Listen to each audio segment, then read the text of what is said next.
नीतीश और नायडू जाएंगे गड्ढे में। नायडू और नीतीश जाएंगे गड्ढे में। और धनखड़ और निशिकांत दुबे, जगदीप धनखड़ उपराष्ट्रपति और निशिकांत दुबे जाएंगे जेल। अब इस पर चर्चा बहुत जरूरी है, क्योंकि अब बर्दाश्त योग्य नहीं रहा, अब अति हो गई है किसी भी चीज की। ऐसा किसी ने कभी सपने में नहीं सोचा था कि यह दिन भी इस देश को देखना पड़ेगा जो दिन आज देखना पड़ रहा है।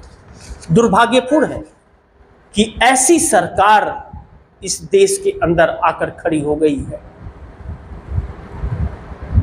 कि हर कोई इस देश का सदमे में है। जब इस देश का महामहिम गरिमामयी व्यक्ति सुप्रीम कोर्ट को लेकर के अभद्र भाषा का इस्तेमाल करता है और राज्यसभा के अंदर अभद्रता उसकी देखी जाती है, प्रवक्तापन उसका देखा जाता है, तो सवाल बहुत कुछ खड़ा हो जाता है और वह सवाल बहुत सारे सवाल करने लगता है। और जब बहुत सारे सवाल करने लगता है तो उसका जवाब नहीं मिलता, तब फिर वह अंत की तरफ मोड़ता है।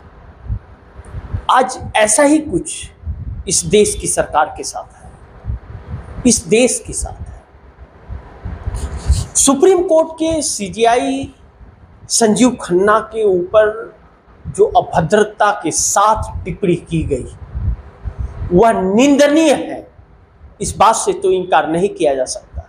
लेकिन यह अभद्रता किस हद तक हमारे देश के अंदर फैल गई है, यह कितना नफरत पैदा कर रही है कि अब पानी सर से ऊपर जा चुका है।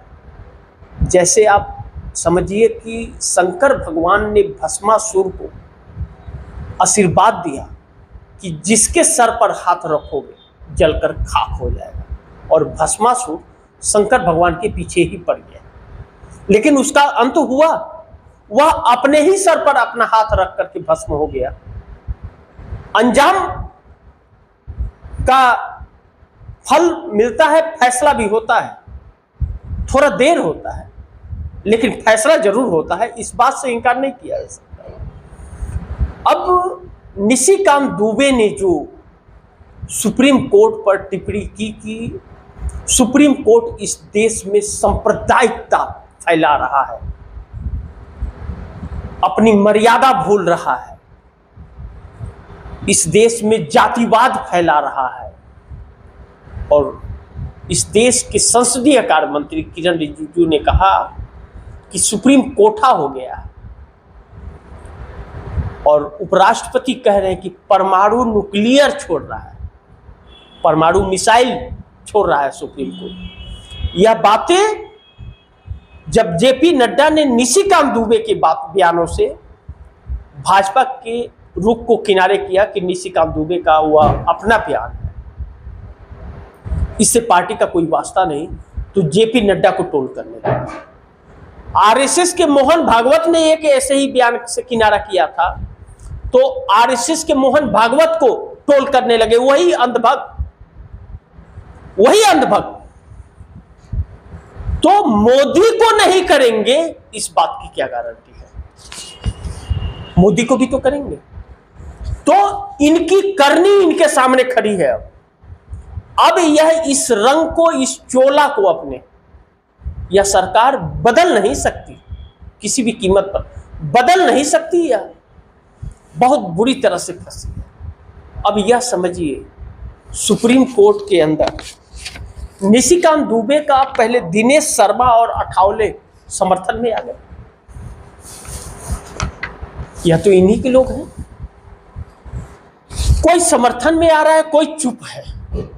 हमारे देश का प्रधानमंत्री चुप है, गृह मंत्री चुप है, और सुप्रीम कोर्ट में अटॉर्नी जनरल के पास पिटीशंस जा रहे हैं इजाजत के लिए कि हमें इस पर केस करना है, अगर राहुल गांधी मोदी शब्द कहने पर कि या जो पैसे लेकर के इस देश से भागे हैं उन सभी के सरनेम मोदी क्यों है, और ढूंढोगे तो और मोदी मिल जाएंगे, तो उन्हें 2 साल की गुजरात की अदालत सजा दे देती है, उनकी सजा चली जाती है और घर खाली करा दिए जाते हैं। क्यों?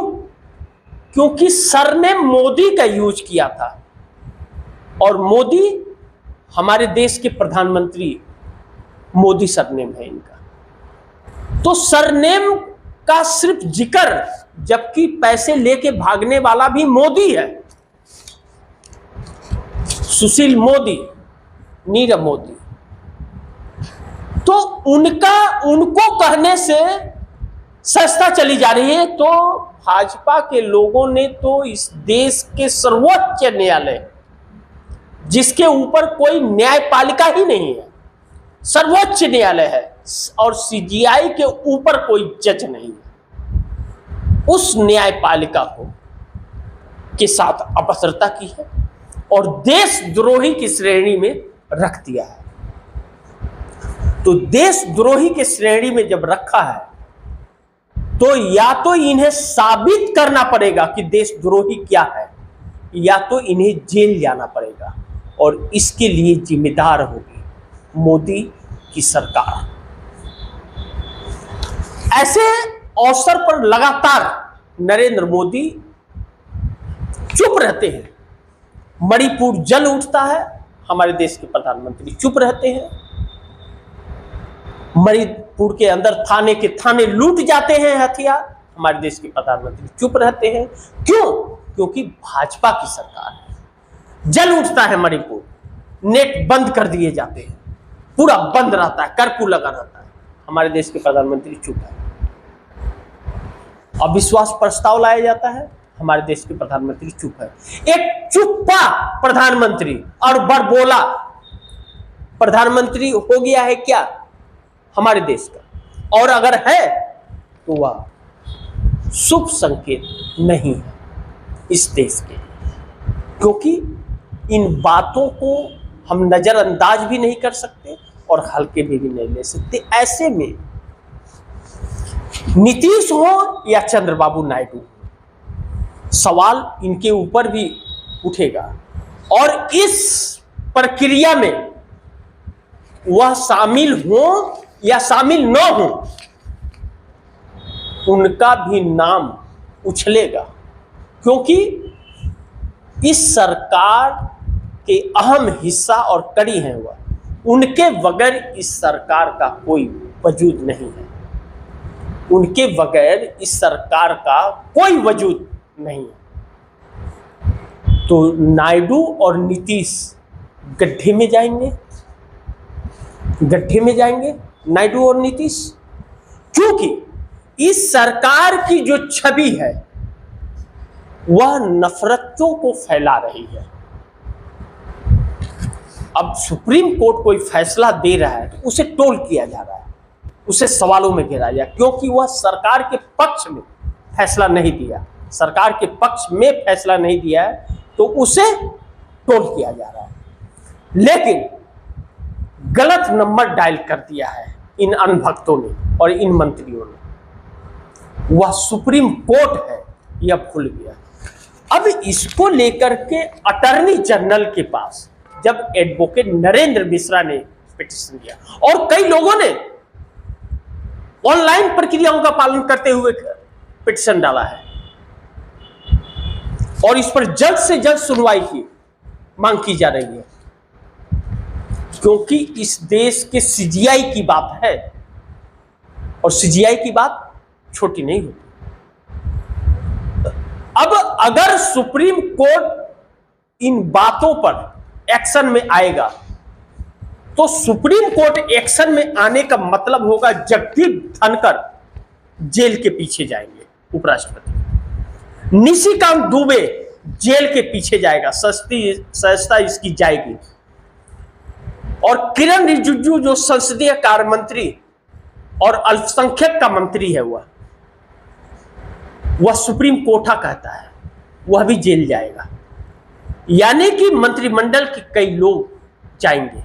और अगर दिनेश शर्मा निशिकांत दुबे के पक्ष में है तो यह भी जाएंगे और भी लोगों का नंबर आएगा, क्योंकि वक्त का पहिया घूम रहा है। लेकिन अब इसका रिएक्शन नायडू और नीतीश, यह जगदीप धनखड़ और दुबे जाएंगे जेल, इस पिटीशन में इतना दम है सुप्रीम कोर्ट में, क्योंकि सुप्रीम कोर्ट ने संविधान के तहत फैसले सुनाए हैं और यह सरकार जबरदस्ती अपने पक्ष में वो करना चाहती है, सुप्रीम कोर्ट पर कब्जा करना चाहती है।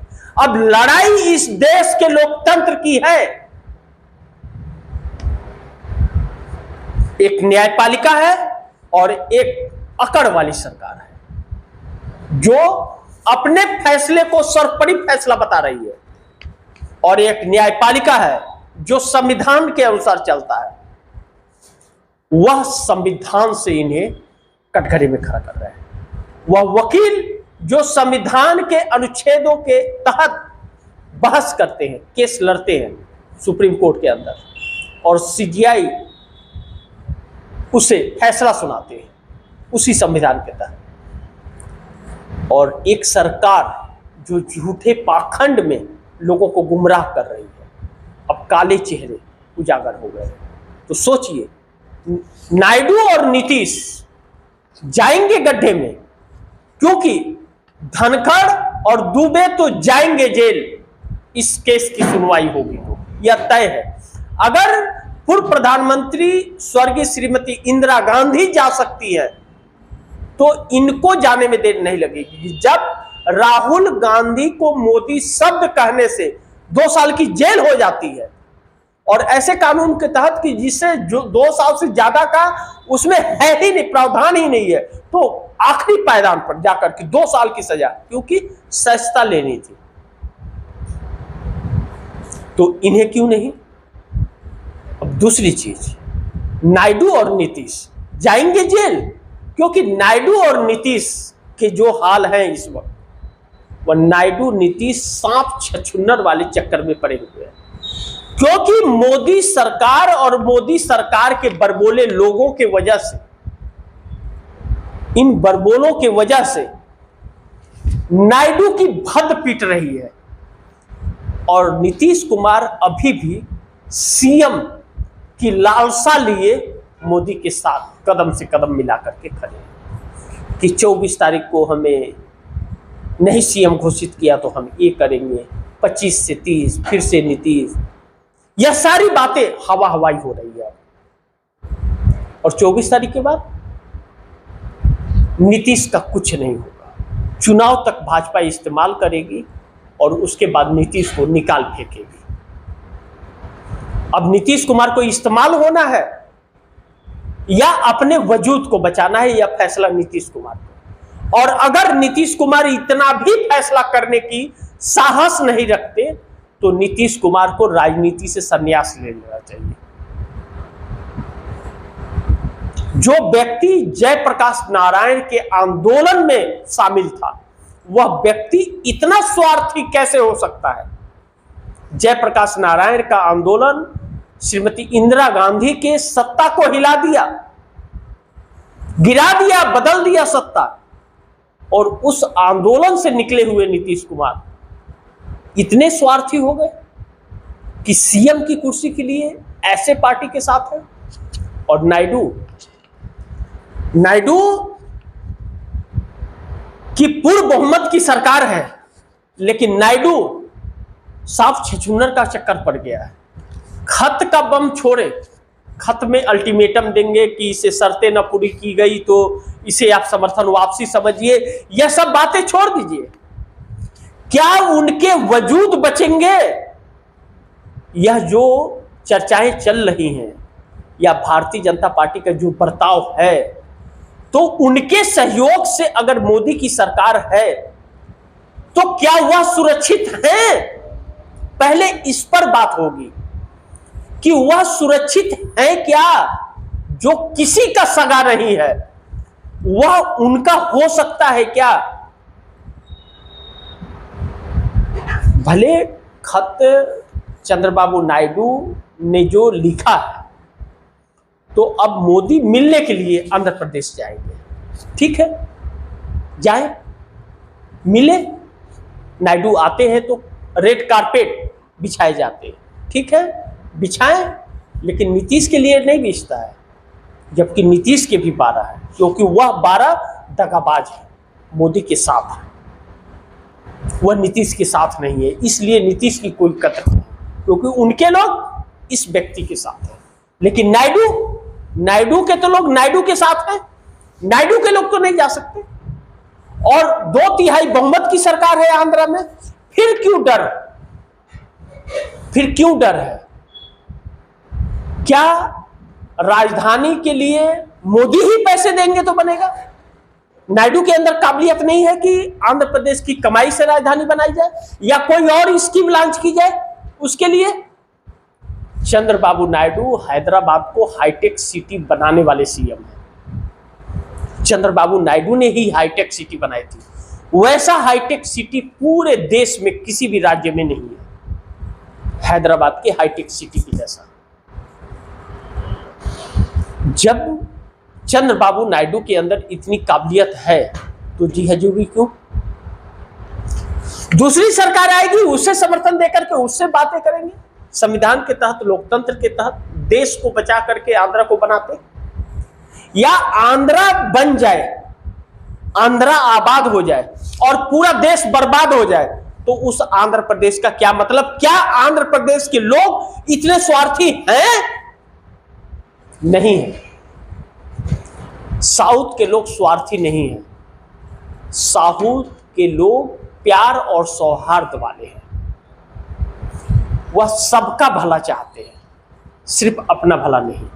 तो फिर नायडू क्यों, किस मजबूरी में मोदी के साथ है? और है तो अभी तक वक्फ बोर्ड कानून, जिस कानून पर रोक लगाने की वजह से यह सारे षड्यंत्र और यह सारी चर्चाएं शुरू हुई हैं, वही वर्ग चंद्रबाबू नायडू के साथ था जिसके वजह से सत्ता आई है, तो वही अब अलग है। तो क्या दूसरा वर्ग नहीं देख रहा है कि अगर चंद्रबाबू नायडू उस वर्ग के साथ नहीं है तो दूसरे के साथ दगा नहीं करेंगे? इस बात की क्या गारंटी है? तो चंद्रबाबू नायडू भी मुश्किल में है। चंद्रबाबू नायडू और नीतीश कुमार, नायडू नीतीश जाएंगे गड्ढे में अगर रह गए तो, इससे इंकार नहीं कर सकते। और जगदीप धनखड़ और निशिकांत दुबे, इनको जेल जाने का सारा प्रबंध सुप्रीम कोर्ट के जज कर रहे हैं, सुप्रीम कोर्ट के वकील कर रहे हैं। जज, सॉरी मैं कहूँगा जज नहीं, वकील कर रहे हैं पिटीशन देकर इनके ऊपर केस चलाया जाए अवमानना का, क्योंकि सुप्रीम कोर्ट के जजमेंट पर इन लोगों ने इस तरह की अभद्रता फैलाई है। दूसरी तरफ राहुल गांधी अमेरिका में यह कहे हैं, बयान दिया उन्होंने कि हमारे देश का चुनाव आयोग हाईजैक हो गया है, हमारे देश का चुनाव आयोग हाईजैक हो गया है। क्या यह सच नहीं है? क्या चुनाव आयोग निष्पक्ष है हमारे देश का? यह बातें कहने से भाजपाइयों को मिर्ची लग रही है, मिर्ची लग रही है। क्यों मिर्ची लग रही है? क्योंकि सच कह दिया। और Narendra Modi America, Britain, China जा करके यह कहते थे कि भारत देश भी कोई देश है, भारत देश भी कोई देश है। पिछले जन्म में मैं कोई पाप किया था कि वहां पैदा हुआ मैं।